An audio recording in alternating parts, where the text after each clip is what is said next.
맨 우리 코람데오 찬양대 2부 찬양대 안에 꾀꼬리가 2마리 산다는 걸 여러분은 아셨을 겁니다. 지난주에 한 꾀꼬리가 또 오늘 또 한 꾀꼬리가, 근데 안타깝게도 마스크를 쓰셔서 어떤 꾀꼬리가 불렀는지를 모르시죠. 비밀입니다. 아시고 싶은 분은 은밀히 저를 찾아오십시오. 오늘도 귀한 찬양으로 하나님 앞에 영광이 됐을 줄로 믿습니다. 30년 전쯤인가요?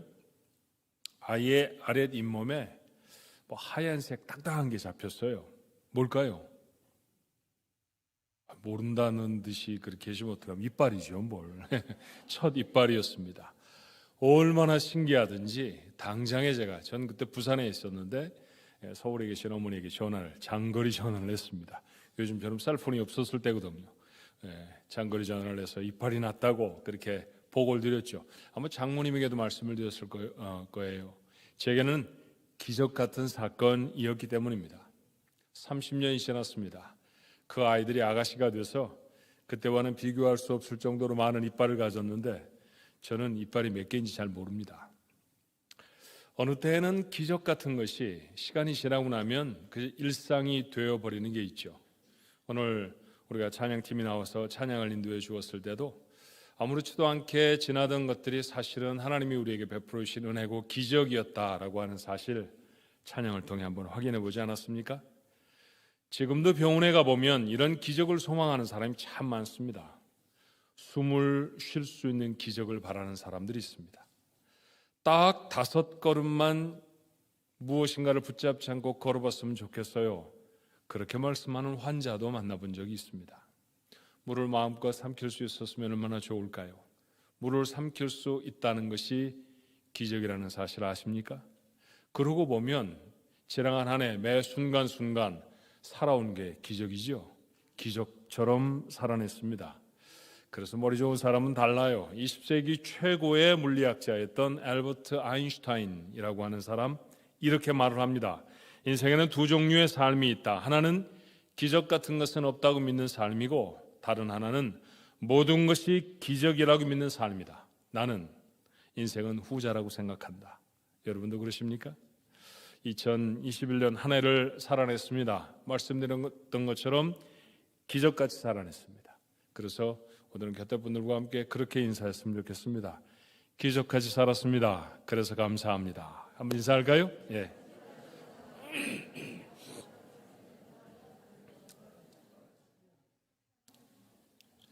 한순간도 빠짐없이 우리에게 기적을 베풀어 주신 하나님께 영광을 돌립니다. 하나님 참 감사합니다. 하나님 감사합니다 라고 하는 기도의 이 말씀의 제목을 그래서 담았죠. 감사라고 하는 것은 성경이 지속적으로 언급하는 그리스도인의 표징입니다. 그리스도인이라고 하면 감사하며 살아야 한다, 그런 뜻이죠. 자, 가장 유명한 말씀 중에 하나, 데살로니가전서 5장 8절이죠. 범사에 감사하라. 이는 그리스도 예수 안에서 너희를 향하신 하나님의 뜻이니라. 그래서 우리는 늘 감사합니다. 감사하며 살려고 노력합니다. 우리의 정체성을 설명할 수 있는 많은 표현들이 있겠지만 그 중에 하나는 우리는 감사하는 백성입니다. 그래서 오늘 찬양도 우리 하나님 앞에 감사하는 찬양을 드렸고요. 한 해를 맺음하면서 이 자리에 있는 우리들의 마음에도 감사가 있습니다. 오늘 마지막 주일이잖아요. 어제 올해 시작한 것 같은데 벌써 훌쩍 52주 지나가고 마지막 주일에 섰습니다. 한 해 동안 베푸신 은혜를 기억하고 감사하게 되는 시간 아닙니까? 자, 어떤 것들이 마음에 떠오르나요? 먹을 것을 꼬박꼬박 주셨어요. 그렇죠? 입을 것도 하나님이 주셨습니다. 거처할 집도 저에게 주셨고요. 가정도 주셨고, 건강도 주셨고, 믿음도 주셨고, 아름다운 공동체, 교회도 주셨습니다. 참 받은 것이 많습니다. 정말 감사한 하나님이십니다. 그런데 이런 순서로 감사를 하다 보니 불현듯 이런 생각이 들었어요. 이런 것 안 해주시면 감사하지 않을 건가, 그런 생각이었습니다. 감사는 정말 내가 받은 것들에 대한 계산을 쭉 마치고 난 다음에서야 하는 것인가, 그때에서야 가능한 것이 감사한가 하는 생각이 들었습니다. 근데 아무리 생각해봐도 그건 아니더라고요. 적어도 성숙한 그리스도인의 감사는 그런 감사가 아니라는 생각이 들었습니다. 자, 마지막 주일에 감사한 마음으로 하나님 앞에 모였지만 우리의 이제까지의 감사들을 돌아보면서 두 가지 사실이 반성이 되어져야 하지 않을까 싶습니다.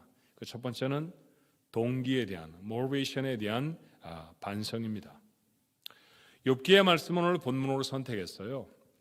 다른 많은 곳에서도 오늘 여러분과 함께 나눌 이 주제에 대한 말씀들은 풍성합니다만은 기왕에 욥기를 묵상하고 있는 중이니까 욥기 한 곳을 선택해 읽으면 좋겠다, 그런 생각이 들었습니다. 욥기는 사실 제법 분량도 있고 그리고 그 속에 기록된 말씀들이 이해하기가 쉽지 않은 말씀이라 그렇게 늘 자주 읽는 말씀은 아닙니다.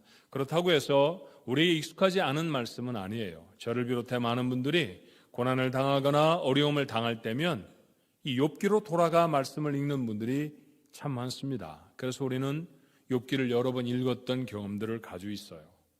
더군다나 지나간 한 몇 달 동안은 욥기를 묵상하고 있지 않습니까? 그 쉽지 않은 말씀을 한 부분들을 나누어서 그렇게 이 말씀이 오늘 우리의 삶에 어떤 의미가 있는가 계속해서 생각해 왔던 그런 경험도 있습니다. 자, 기억을 한번 소환해 볼까요? 욥은 어떤 사람이었나요?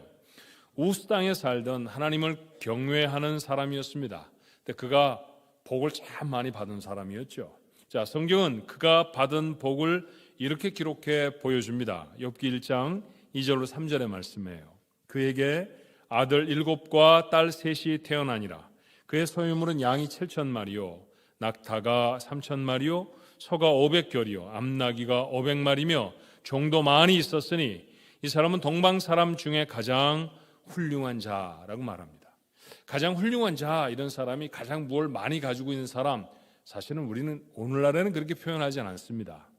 영향력을 선하게 끼치는 사람, 많은 사람에게 존경을 받는 사람, 이런 사람은 훌륭하다고 말하죠. 그런데 그럼에도 그런 모든 것들, 조건들을 갖추고 있음과 동시에 그는 소유물도 많았다라고 하는 표현이 바로 오늘 본문의 말씀이에요. 참 부유한 사람이었습니다. 그런데 지독한 병이 들었어요. 나을 기약이 보이질 않습니다. 긴 병에 효자가 없다는 말뿐만이 아니라 긴 병에는 조강지처도 없는 모양입니다. 아내도 그를 버리고 곁을 떠나버립니다. 그뿐만이 아니었죠. 얼마 전에 그 많던 재산을 다 약탈당하고 말았습니다. 갑작스런 태풍에 10명의 자녀가 몰살하는 끔찍한 사건도 경험하죠. 그런데 이런 욥의 재앙은 사실 우연이 아니지 않았습니까? 사건의 발단을 성경은 이렇게 적어서 우리로 이해하게 하지요. 욥기 1장 6절로 12절의 말씀입니다. 하루는 하나님의 아들들이 와서 여호와 앞에 섰고 사탄도 그들 가운데에 온지라. 여호와께서 사탄에게 이르시되 내가 어디서 왔느냐? 사탄이 여호와께 대답하여 이르되 땅을 두루 돌아 여기저기 다녀왔나이다. 여호와께서 사탄에게 이르시되 내가 내 종 욥을 주의하여 보았느냐? 그와 같이 온전하고 정직하여 하나님을 경외하며 악에서 떠난 자는 세상에 없느니라. 사탄이 여호와께 대답하여 이르되 욥이 어찌 까닭 없이 하나님을 경외하리이까? 주께서 그와 그의 집과 그의 모든 소유물을 울타리로 두르심 때문이 아니니이까? 주께서 그의 손으로 하는 바를 복되게 하사 그의 소유물이 땅에 넘치게 하셨음이니이다. 이제 주의 손을 펴서 그의 모든 소유물을 치소서. 그리하시면 틀림없이 주를 향하여 욕하지 아니하겠나이까? 여호와께서 사탄에게 이르시되 내가 그의 소유물을 다 내 손에 맡기노라. 다만 그의 몸에는 내 손을 대지 말지니라. 사탄이 곧 여호와 앞에서 물러가니라. 좀 신비스러운 논쟁 하나가 기록되어 있어요. 사탄과 하나님의 논쟁이었습니다. 자, 사탄의 주장이 이런 것이었죠. 욥이 하나님을 경외하는 것은 하나님이 복을 많이 주셨기 때문입니다 라는 거예요. 하나님이 이것저것 복을 주시고 그의 손을 대서 하는 일마다 잘 되게 하셨으니까, 그러니까 욥이 하나님을 경외하는 것 아닙니까? 그게 사탄의 주장이었습니다. 그런데 하나님이 뭐라고 말씀하시나요? 그렇지 않다. 눈에 보이는 모든 복들이 다 없어진다고 해도 욥은 여전히 하나님을 경외할 것이다. 하나님은 그렇게 욥을 신뢰해 주셨습니다. 자, 이 말씀을 묵상하면서 기가 막힌 생각이 들지 않으셨어요? 우리가 하나님을 감사할 때, 하나님 정말 감사합니다 이렇게 말할 때 사탄이 한 말을 그대로 외우고 있는 건 아닌가 하는 생각이 들었습니다. 하나님 제게 집을 주셨고, 하나님 제가 하는 일에 복되게 하셨고, 제가 하나님으로부터 넉넉히 옷도 먹을 것도 그 다음에 제 지위도 다 받았습니다. 그러니 하나님 참 감사합니다. 이 얘기 지금 하나님 얘기입니까? 사탄의 얘기입니까? 사탄의 얘기였어요.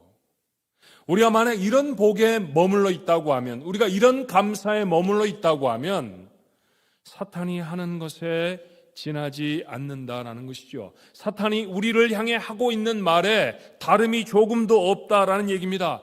기가 막혔습니다. 우리가 이제까지 감사하는 방법, 사탄의 주장을 따른 것이 아니고 도대체 무엇일까요? 마음에 큰 도전이 되었습니다. 그런데 이 말씀에서 다시 한번 생각해 눈물이 찔끔 날 정도로 감사한 것 하나가 있었어요. 그건 무엇인가요? 하나님의 기대였습니다. 하나님 말씀하시잖아요. 내가 손으로 그에게 많은 복을 주었다 할지라도 욥은 절대로 그 복 때문에 나를 경외하는 자가 아니다. 그 모든 것이 다 사라져도 여전히 나를 경외할 것이다. 하나님은 욥을 그렇게 믿어주셨습니다. 무슨 말씀인가요? 내 사랑하는 자녀들은 조건 때문에 나를 감사하는 것이 절대로 아닐 것이다. 하나님은 그렇게 욥의 기대를 가지셨고 욥뿐만이 아니라 우리를 향해서도 기대하고 계신다라는 생각이 들었습니다. 무엇보다도 욥은 그 하나님의 기대를 실망시키지 않았습니다. 욥기 1장 20절로 22절 오늘 본문의 말씀은 이렇죠. 욥이 일어나 겉옷을 찢고 머리털을 밀고 땅에 엎드려 예배하며 이르되, 여러분 지금 예배할 상황입니까? 어떤 사람에게 예배에 오래 빠져서 말을 합니다. 왜 예배당에 나오지 않으십니까? 제가 병이 들어서요. 욥 지금 병 들었는데 예배하고 있습니다. 제가 하는 일이 잘 되지 않아서요. 너무 화가 나서 예배하지 않습니다. 맞아요. 욥은 가지고 있는 것 다 잃어버렸는데 지금 예배의 자리에 엎드려 있습니다. 다르죠. 달라야 합니다. 이게 하나님의 사람이라는 뜻입니다. 내가 모태에서 알몸으로 나왔은즉 또한 알몸이 그리로 돌아가올지라. 주신 이도 여호와시요 거두신 이도 여호와이시오니 여호와의 이름이 찬송을 받으실지니이다 하고 이 모든 일에 욥이 범죄하지 아니하고 하나님을 향하여 원망하지 아니하니라. 하나님 찬송을 받으시옵소서. 자녀를 한 번에 잃어버린 아비의 아픈 가슴, 그 아픈 가슴이 하나님 찬송을 받으시옵소서라고 고백하고 있습니다. 우리의 감사의 동기는 뭘까요? 한 해를 지나가고 마지막 주일에 서서 베푸신 은혜를 생각하며 하나님 감사합니다라고 말하는 우리가 감사하는 동기가 무엇입니까? 무언가를 받았기 때문입니까? 그렇다고 하면 안 받았으면 감사하지도 않을 것인가요? 오늘 욥이 말하는 것처럼 우리는 아무것도 쥔 것이 없이 세상에 왔습니다. 그리고 그 모습 그대로 돌아갈 것입니다. 욥의 고백과 다른 인생을 살아갈 수 있는 사람은 아무도 없습니다. 누구나 다 빈손으로 세상에 왔다가 누구나 다 빈손으로 돌아갈 것입니다. 그러니 손에 쥐인 것이 우리 인생을 결정하지 않는다는 것이죠. 그것이 우리의 감사의 조건은 아니라는 것입니다. 감사할 이유가 하나님이 내 아버지시라는 것, 돌아가면 다시 그 앞에 설 것이라는 것, 사실은 그것으로 충분하지 않습니까? 정말 우리는 십자가에서 생명을 주신 하나님의 사랑만으로는 부족한 사람들일까요? 그것 하나만으로도 감사할 수 있는 사람, 그가 진짜 하나님의 사람입니다. 한 해를 살아내고 한 해의 마지막 자리에 서서 우리 하나님 앞에 감사한 우리의 감사가 받은 것 때문이 아니라 하나님의 자녀 됨으로 인하여 감사할 수 있게 되기를 주님의 이름으로 축원합니다. 두 번째 완성, 스스로 돌아봐야 하는 것은 감사의 대상이신 하나님에 대한 우리의 태도입니다. 서평 하나를 읽었던 기억이 났어요. 서평이라는 것은 어떤 책에 어떤 내용이 적혀져 있는지를 누군가가 읽고 요약을 해서 자기의 의견을 첨가해서 우리에게 보여주는 것이죠. 책 다를 읽지는 못했습니다만 그 책이 무슨 내용입니다라고 하는 내용을 알기에는 부족함이 없었습니다. 그 책을 쓴 사람은 저희들이 살고 있는 지역에 있었던 신학교 샌프란시스코 디올로지컬 세미나리에 교장을 지냈던 도널드 맥컬로우라고 하는 사람이었어요. 근데 책 제목이 심상치를 않았습니다. The Trivialization of God. 우리말로 번역하면 하찮아진 하나님. 신학교 교장이 책을 썼는데 책 제목이 하찮아진 하나님, 아무것도 보잘것없어진 하나님이라고 하는 제목이었다는 것이죠. 신기하지 않습니까? 도대체 무슨 이야기가 쓰여져 있을까요? 저자는 오늘날 사람들이 하나님을 하찮게 생각한다라고 지적합니다. 사실이 그렇어요. 온 동네 사람들이 다 동성애를 지지하는 그런 곳에서 우리가 삽니다. 그 부끄러운 일들을 하면서도 하나님을 두려운 줄 모릅니다. 미국의 수도는 워싱턴 DC입니다. 근데 그 워싱턴 DC에 미국의 심장부라고 말하는 그 DC에 버스 정류장마다에 자신의 돈을 들여서 멋진 글자로 왜 하나님을 믿습니까? 라고 하는 간판을 설치해 놓은 단체도 있습니다. 하나님을 이렇게 도전하고 하나님을 하찮게 생각하는 무리들이 세상에 있습니다. 세상 사람이니까 그렇죠. 정말일까요? 교회 안에 모여있는 우리들, 하나님을 믿는다고 하는 사람들, 구원을 받은 사람들은 하나님을 하찮게 여기지 않을까요? 그렇지 않습니다. 슬쩍슬쩍 방종의 삶을 살면서도 우리 하나님을 별로 두려워하지 않습니다. 형제를 비방하면 지옥에 가지요. 제 말이 아닙니다. 성경이 그렇게 기록합니다. 수군수군하는 자에게 해당되는 벌은 사형이라는 사실도 아십니까? 그런 말씀을 읽으면서도 우리 입술이 쉬지를 않습니다. 눈길도 곱지를 않아요. 하나님을 찾는 때 언젠가요? 하나님이 내가 필요하실 때입니까? 아닙니다. 내가 하나님이 필요할 때입니다. 내게 돈이 필요하고 내게 건강이 필요하고 문제 해결이 필요하면 마치 알라딘의 정령의 램프처럼 말이죠. 그 램프를 문질러서 그 정령을 불러내듯이 그렇게 하나님을 불러냅니다. 이쯤 되면 도대체 누가 하나님이고 누가 종인지 분간이 되질 않잖아요. 우리가 하는 대로라고 하면 하나님은 우리의 종이 되어 버리셨습니다. 다시 말하면 하나님을 하찮게 만들어 버렸다는 것이죠. 맞아요. 하나님을 하찮게 만든 것은 바로 우리입니다. 1년 내내 김치가 필요하거나 애를 맡길 때만 찾아오는 딸이 있었다고 하십시다.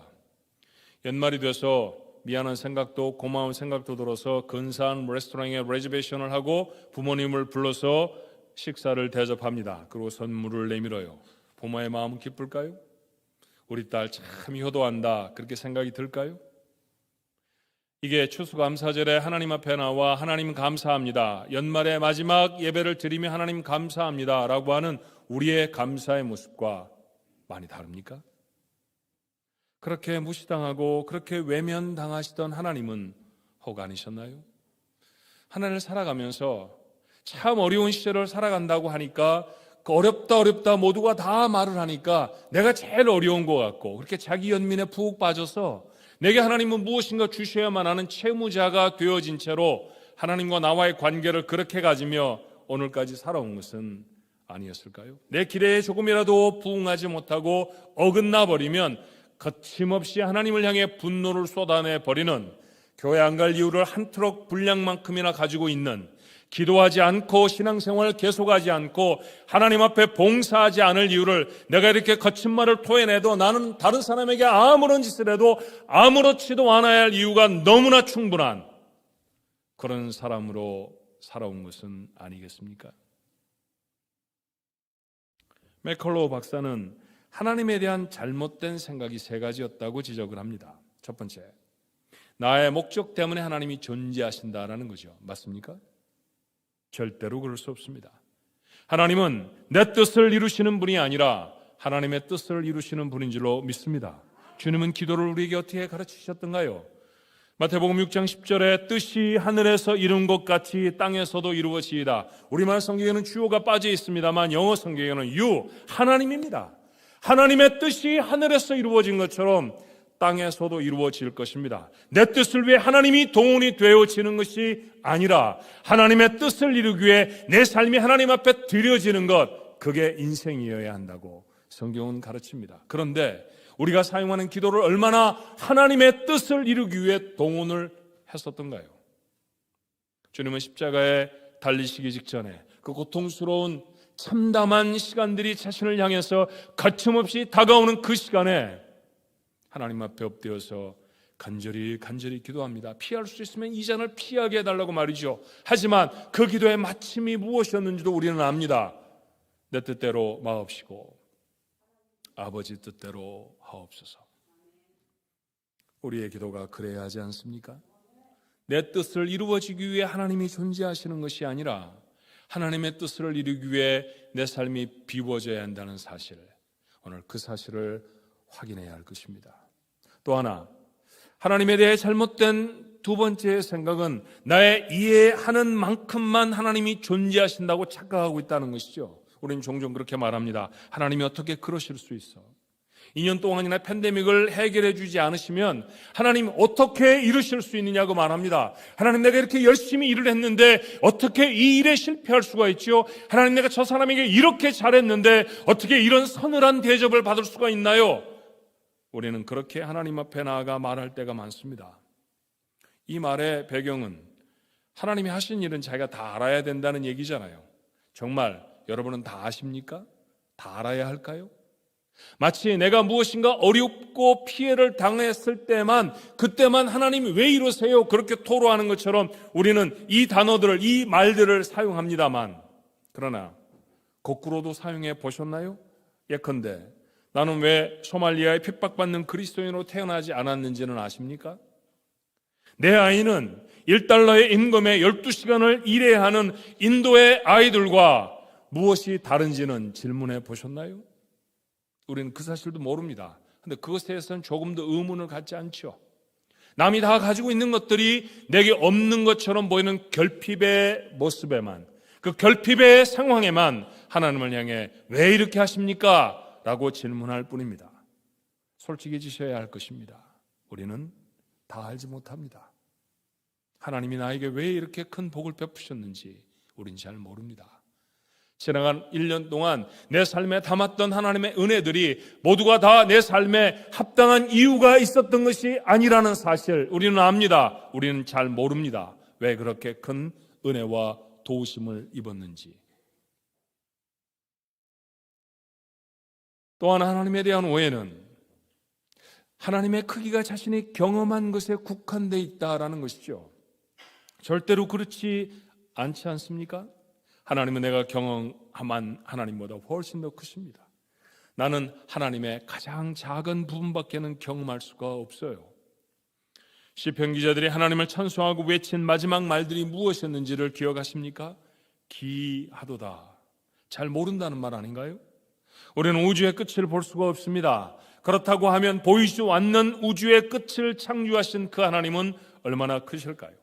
우리는 눈앞에 바닷속에 얼마나 많은 생물이 사는지 모릅니다. 그렇다고 하면 그 바다와 그 안에 생물을 지으신 하나님은 얼마나 풍부하실까요? 하나님의 진노는 40일 동안 비를 쏟아 지구상에 존재하는 모든 것을 다 쓸어버리실 정도로 두렵습니다. 은밀한 중에 저질렀던 다윗의 간음을 하나님은 백주의 모든 백성 앞에 다 밝혀내기도 하셨습니다. 하지만 간음하던 현장에서 붙들려온 여인을 용서하신 분도 하나님이셨고, 자신을 부인하고 저주했던 제자에게 찾아오셔서 한마디 나무램도 없이 다시 받아주셨던 분도 하나님이셨습니다. 우리는 하나님을 잘 모릅니다. 내게 보여주신 만큼밖에 알 수 없습니다. 그러나 한 가지 분명한 것은 뭐지요? 하나님은 내가 아는 것보다 크시고 내가 경험한 것을 넘어서시고 내가 기대한 것보다 더 위대한 일을 이루십니다. 그러나 내가 아는 가장 분명한 것은 그 하나님은 아무 조건 없이 나를 사랑하신 좋으신 내 아버지이십니다. 그렇게 지난 한 해를 변함없이 하나님은 내 아버지이셨습니다. 우린 이 하나님께 감사합니다. 무엇을 주셔서가 아니라 아버지 되어주신 하나님 때문에 감사한 사람, 그게 진짜 그리스도인이죠. 마침 우리는 지난주에 성탄주일을 지났습니다. 성탄주일에 가장 많이 인용되어지고 기억되어지는 하나님의 말씀들 어떤 것이 있나요? 예수님의 이름과 같은 것이죠. 예수님은 두 가지 이름 가지셨습니다. 예수라는 이름이었고 또 하나 이름은 임마누엘. 이사야서에 예언되어져 있는 그 이름의 뜻도 우리는 압니다. 그 어려운 단어의 뜻을 알아요. 무엇입니까? 하나님이 우리와 함께 계시다. 그럼 얼마나 감격스러운 선언일까요? 하나님이 우리와 함께 계십니다. 제가 언젠가도 여러분에게 제 경험을 한번 말씀을 드렸죠. 펜실베니아 주에 가면 랭캐스터라고 하는 아주 작은 시골 도시가 있어요. 거기에 개신교인들이 좀 모여 사는데, 개혁교회, 저희들 같은 개혁교회는 아니고 아미시 사람들이 좀 모여 삽니다. 그 중에 일부의 사람들은 메노나이트 교파의 침례 교도들이에요. 예배당을 잘 짓고 그 안에 성막을 그대로 보존해 놨습니다. 성경의 성막의 크기, 성막의 재료, 그 모양, 그런 것들이 대단히 섬세하게 기록되어 있지 않습니까? 그 모양 그대로 복원을 해놨어요. 그래서 입장료를 좀 지불하고 들어가면 안내원이 따라 들어와서 설명을 다 해줍니다.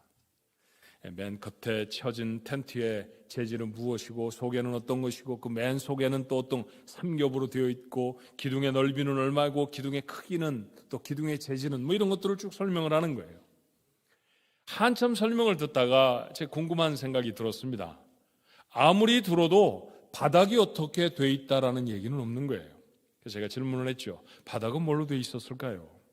위에 덮는 이 두께는 무슨 뭐 해달의 가죽이고 무슨 세마포고 여러분도 많이 기억하시지 않습니까? 그런 얘기들로 가득한데 바닥의 재료들은 거의 말하고 있지 않습니다. 혹시 그분은 아시는가 해서 인도하시면서 설명해 주시던 그 메노나이트 교회 그 가이드한테 물어본 거죠. 그랬더니 그분이 고개를 갸우뚱하면서 Maybe sand?